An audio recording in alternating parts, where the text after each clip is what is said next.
औज़ बिल्लाहि मिनश शैतानिर रजीम बिस्मिल्लाहिर रहमानिर रहीम वल अस्र इन्नल इंसाना लफ़ी खुस्र इल्लल लज़ीना आमनू व अमिलुस सालिहाति व तवासौ बिल हक़्क़ि व तवासौ बिस सब्र। सदक़ल्लाहुल अज़ीम। हम सूरह असर पर बात कर रहे थे और हमने ये देखा कि इस सूरत की अहमियत ये है कि नबी पाक सल्लल्लाहु अलैहि वसल्लम के सहाबा एक दूसरे को सुनाते इसलिए थे, इसलिए बार बार इसकी याद दहानी कराते थे एक दूसरे को कि इसमें इंसान के एक खसारे की खबर है।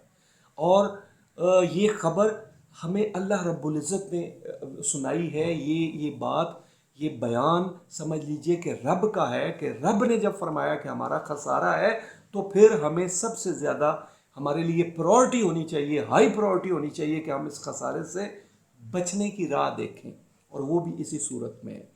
अब मैं यहाँ पे एक और बात आपको कहना चाह रहा हूँ कि ये जो खसारा है, ये जो नुकसान है, ये किसी दुनिया के नुकसान की बात नहीं है। इस खबर में, इस आयत में, इस सूरत में किसी दुनिया के नुकसान की, ये 2-4 हज़ार रुपए के नुकसान की नहीं है।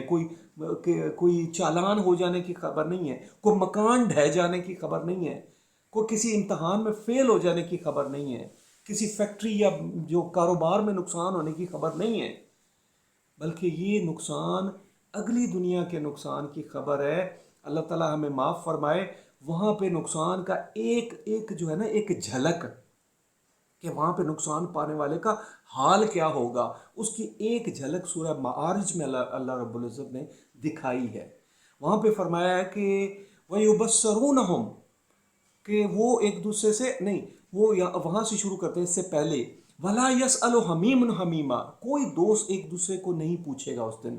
युबस्सरूनहुम, वो एक दूसरे को देख रहे होंगे। यवद्दुल मुजरिमु लौ यफ्तदी मिन अज़ाब यौमइज़िन बिबनीहि व साहिबतिही व अखीहि व फसीलतिही लती तुवीहि व मन फिल अर्ज़ जमीअन सुम्मा युनजीहि। वहाँ पे ये हालत होगी। सूरह मारिज में है ये आयत कि वहाँ पे कोई गर्मजोश दोस्त एक दूसरे को नहीं पूछेगा। एक दूसरे को देख रहे होंगे लेकिन एक दूसरे की मदद नहीं कर रहे होंगे। और जो मुजरम आदमी है और जो नुकसान में पड़ने वाला है, जो जहन्नम में जाने वाला है, उसको जब पता चलेगा कि अब थोड़ी देर बाद मैं आग में डाला जाऊंगा, तो वो कोशिश करेगा कि इस आग में मेरे बजाय मेरे बेटे को डाल दिया जाए, मेरी बीवी और मेरे भाई को डाल दिया जाए, मेरे उस सारे ख़ानदान को आग में डाल दिया जाए जहां मैं रहता था, मुझे बचा लिया जाए। उस वक्त ये फीलिंग होगी।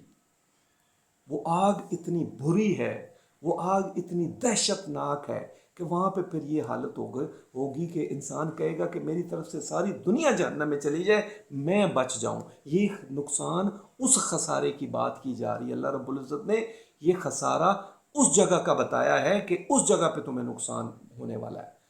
और ये नुकसान क्या है कि अल्लाह रब्बुल इज़्ज़त ने फरमाया है कि ये जो टाइम तुम ज़ाया कर रहे हो, इसी ज़िंदगी में तुमने अगली ज़िंदगी कमानी थी, और इस टाइम को अगर तुमने ज़ाया कर दिया तो फिर तुम्हारा नुकसान है। हाँ, इस वीडियो में सिर्फ हमने उसकी एक झलक देखी है कि वो नुकसान पाने वालों का हाल क्या होगा, और एहसास ये होना चाहिए कि मैं उस खसारे से बच सकूं।